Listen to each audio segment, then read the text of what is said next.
Bonjour à tous, ici on va continuer sur les limites et là on va voir les limites infinies. Alors regardons un exemple. Disons ici j'ai limite quand x tend vers 3 plus de 3x sur x moins 3. Alors ça x, flèche, comme ça c'est le temps. Cette flèche là ça veut dire temps. Et le temps s'approche, etc. Mais moi je dis c'est égal.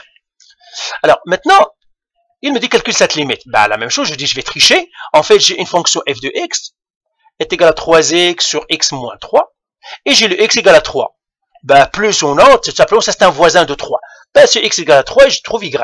Ben, je vais remplacer, j'écris y égale à 3 fois 3, le x est 3, sur 3 moins 3. Et qu'est-ce que ça me donne là? 3 fois 3, c'est 9. Sur 3 moins 3, c'est 0. Maintenant, encore une fois, si je pars à ma calculatrice, je fais 9 qui divise 0, j'aurai la même chose. Erreur, c'est impossible. Alors, là, ici, j'ai une particularité. C'est que j'ai un nombre qui divise 0. Et quand j'ai un nombre qui divise 0 et ce nombre n'est pas 0, eh bien toujours ça serait infini. Et d'ailleurs, on va voir ici. D'accord, j'ai un nombre, je ne peux pas faire, je dois remplacer. Alors là, je vais remplacer par quel voisin? Ils me disent remplace tout simplement par le voisin plus, droite. Ne remplace pas par le voisin gauche. Donc on s'en fout du gauche.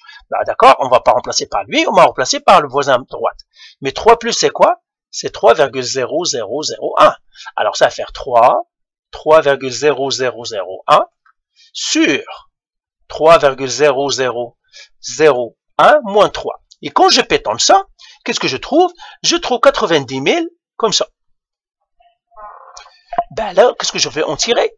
Est-ce que ça c'est la limite? Alors pour vérifier, je dis non, non, attendez. On va se rapprocher encore plus. Peut-être que le voisin que j'ai à 1 n'est pas assez proche. Je me rapproche plus. Alors se rapprocher plus, ça veut dire ajouter des zéros. Alors je vais prendre par exemple 3 plus, c'est 3,000. Je prendrai 4 zéros. Comme je vous ai dit, nous, ici à l'école, on prend 3 zéros pour le proche, le voisin à 3 zéros. Mais rien ne m'empêche de prendre une tonne de zéros aussi. Je vais prendre une tonne, 4 zéros pour voir qu'est-ce qui se passe. Eh bien, je vais faire la même chose.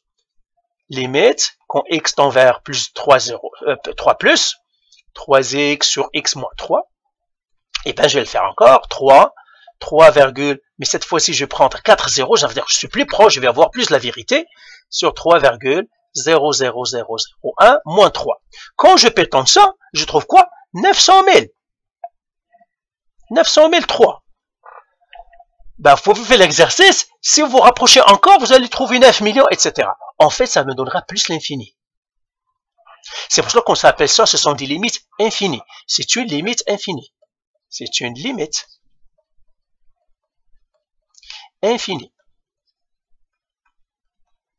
Et là, on va sortir quelques règles.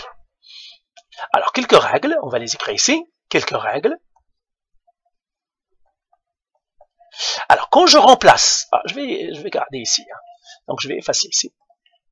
Règle, tout simplement. Quand je remplace et que je trouve un nombre sur 0, et puis le nombre n'est pas 0, eh bien ça c'est l'infini. Ça pourrait être plus l'infini, ça pourrait être moins l'infini, on ne sait pas. Donc plus ou moins l'infini, je ne sais pas. Si j'ai 0 sur 0, ça on l'appelle forme indéterminée. On ne sait pas ce que ça pourrait être. Ça pourrait être 1, ça pourrait être 2, ça pourrait être n'importe. Si vous vous rappelez de l'exemple qu'on a fait dans la vidéo précédente, on avait trouvé 0 sur 0. Je reviens à la vidéo, c'est pour cela qu'on a trouvé une limite de 4. 0 sur 0, c'est un joker. Alors un joker, c'est comme dans votre jeu de cartes, vous pouvez mettre le joker pour remplacer n'importe quelle carte. Eh bien, la même chose, 0 sur 0 est un joker. Celui-là, je vais l'écrire ici, c'est un joker. C'est un joker. Il peut être n'importe. Il peut être 4, il peut être moins 1, il peut être infini, il peut être moins 2, il peut être n'importe. C'est pour ça qu'on l'appelle forme indéterminée. Forme indéterminé, ça veut dire on ne sait pas c'est quoi, indéterminé.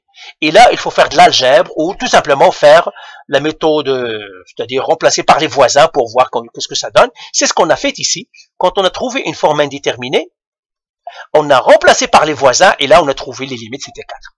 Dans un autre cas, peut-être si on remplace par les voisins, on va trouver moins 2, etc., etc. Donc voilà pour la limite infinie. J'espère que c'est un peu clair. On va voir d'autres limites dans ce qui va suivre. Allez, non. Allez, bye.